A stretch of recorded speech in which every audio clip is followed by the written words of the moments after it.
सत्य ही ईश्वर है। जो सत्य है वही ईश्वर है। वेदांत कहते हैं जो हमारे मुख से शब्द निकलते हैं वही ईश्वर है।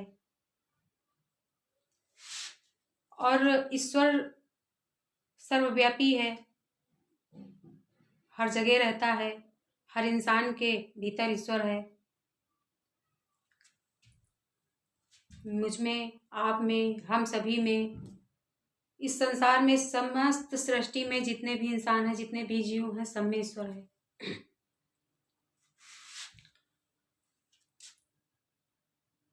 तो दोस्तों एक सवाल ये है कि ईश्वर यदि सबके भीतर है तो क्या एक बलात्कारी के अंदर ईश्वर नहीं था? जब उसने बलात्कार किया उस समय ईश्वर नहीं था उसके अंदर? अगर था तो उसने ये कुकर्म, ये कुकृत्य करने से रोका क्यों नहीं? अगर ईश्वर था तो उस समय उसने उस पापी को रोका क्यों नहीं ये पाप करने से? अगर ईश्वर था, उसके भीतर यदि ईश्वर था तो उसने ये पाप करने से रोका क्यों नहीं? क्या एक चोर के भीतर ईश्वर नहीं था? जिस वक्त उसने चोरी की, क्या ईश्वर ने उसको मना किया, उसको चोरी करने से रोका? यही प्रश्न बहुत सारे लोगों के अंदर आता है, मेरे भी अंदर आता है, हम सभी के भीतर आता है कि ये जो जितने भी पापी हैं, पापाचार करते हैं, अनन्य प्रकार के पापाचार हैं, बहुत सारे पाप लोग करते हैं, क्या उनके अंदर ईश्वर नहीं था? और वेदांत, हमारे शास्त्र ये भी कहते हैं कि ईश्वर सभी के भीतर है, हम सबके भीतर ईश्वर है। लिखा है हरि व्यापक सर्वत्र समाना, सिय राम मैं सब जग जानी, ये भी लिखा है, शास्त्रों में ये भी लिखा है।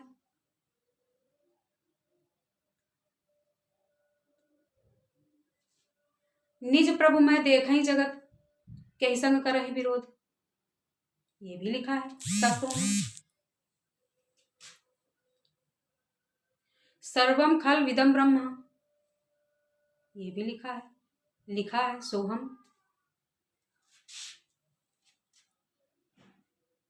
फिर ईश्वर कोई भी कुकर्म करने से रोकता क्यों नहीं? कोई भी पाप करने से रोकता क्यों नहीं?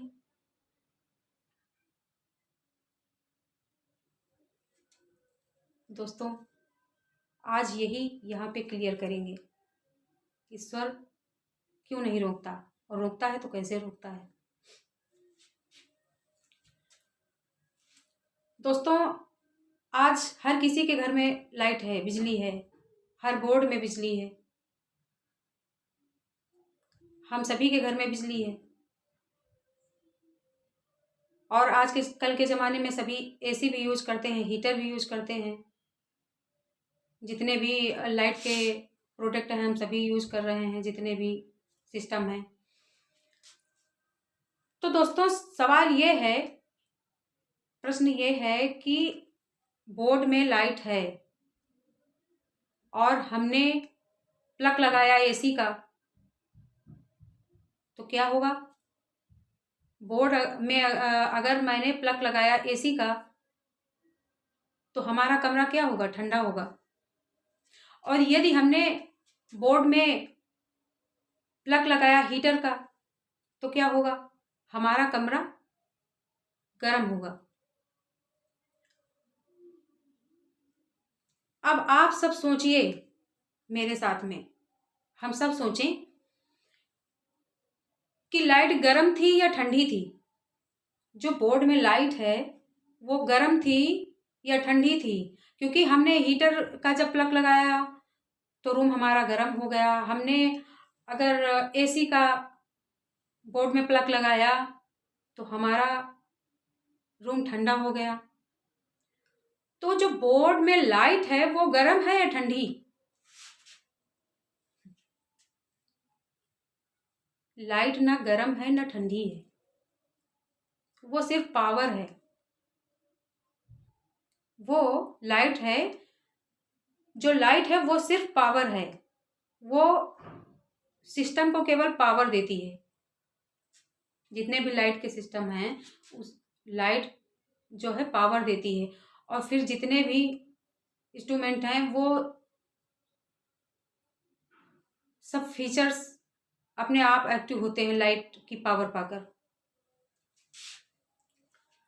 जैसे ही बिजली का पावर मिलता है सिस्टम को, वो एक्टिव हो जाते हैं। अगर लाइट चली जाए, अगर लाइट चली जाए तो हम बोर्ड में चाहे जिस चीज का प्लग लगाएं, एसी का लगाएं, हीटर का लगाएं, पंखे का लगाएं, आदि लगाएं, तो जब लाइट ही चली गई तो क्या करेगा एसी और क्या करेगा हीटर?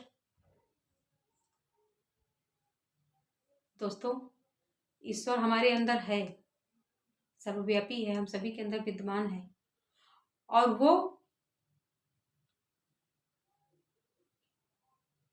हमारे अंदर एक चेतना के रूप में है। अगर ईश्वर ना होता तो हमारी आंखें देख नहीं पाती, हमारी जीवा बोल नहीं पाती, कान से हम सुन नहीं पाते। ईश्वर का काम है सिर्फ बताना। अगर हम आपके सामने फिटकरी और मिश्री दोनों पीस के रख दें, फिटकरी और मिश्री दोनों पीस के रख दें, तो आप देख कर तो नहीं लेकिन चख कर जरूर बता सकते हैं कि इसमें से कौन सी फिटकरी है और कौन सी मिश्री है।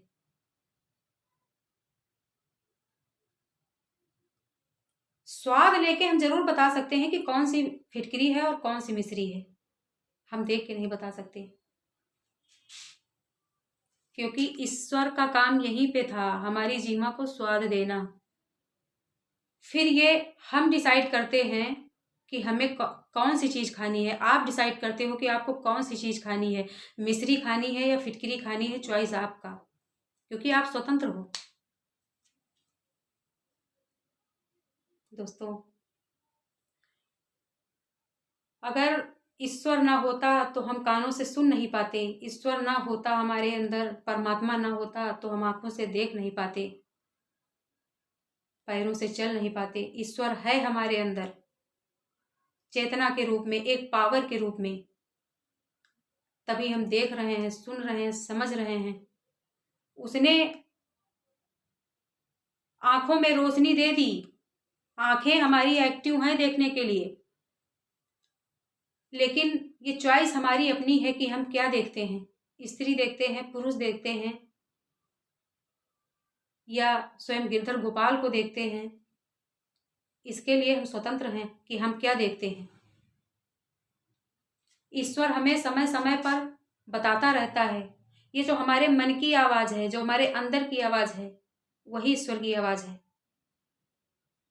ईश्वर बताता है, ईश्वर अपने आप ही बताता है। जब भी हम कोई गलत काम करते हैं तो एक बार हमारे मन के अंदर से आवाज आती है कि हे भाई, ये गलत है, ऐसा मत कर। ईश्वर रोकने का प्रयास करता है।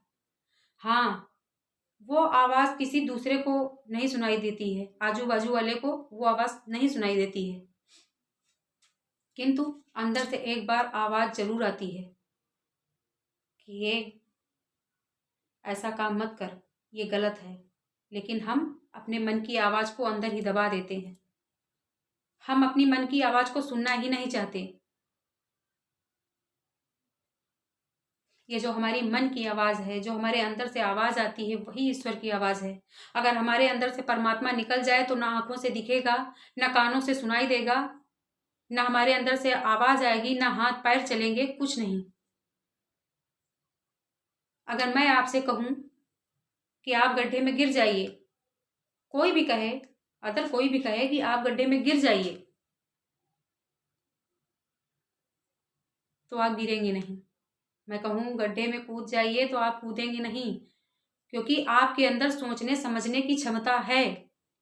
आप अपना अच्छा बुरा सोच सकते हो।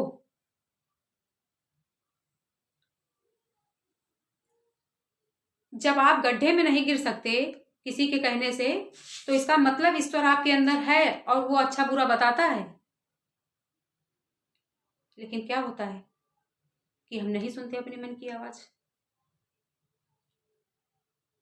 हम जो सही है उसे सुनना नहीं चाहते।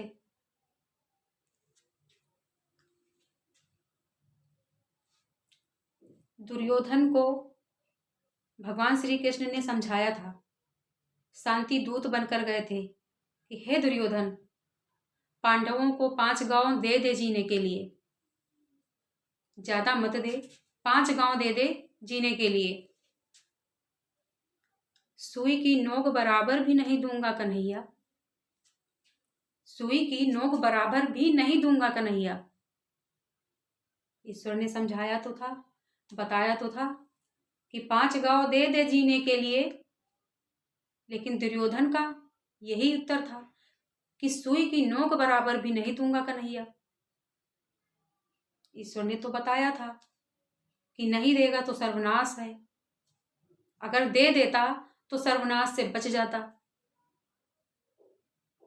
ईश्वर ने तो समझाया था कि 5 गांव दे दे जीने के लिए, लेकिन दुर्योधन ने नहीं सुनी ईश्वर की। ईश्वर किसी न किसी रूप में आता है, जो अगर हम उसे भी नहीं समझ पाते हैं तो हमारे मन की जो आवाज़ है वही ईश्वर की आवाज़ है, उसे भी हमें इग्नोर करते हैं। ईश्वर कदम कदम पे हमें रोकता है। हम सबके अंदर ईश्वर है, अगर ईश्वर ना होता, अगर ईश्वर नहीं है तो हम सब एक्टिव नहीं है।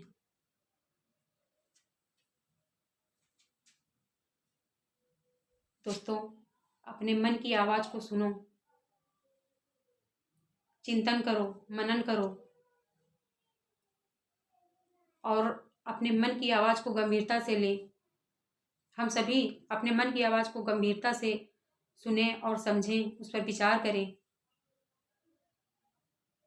जो अपने मन की आवाज़ को इग्नोर करता है, अनसुनी करता है,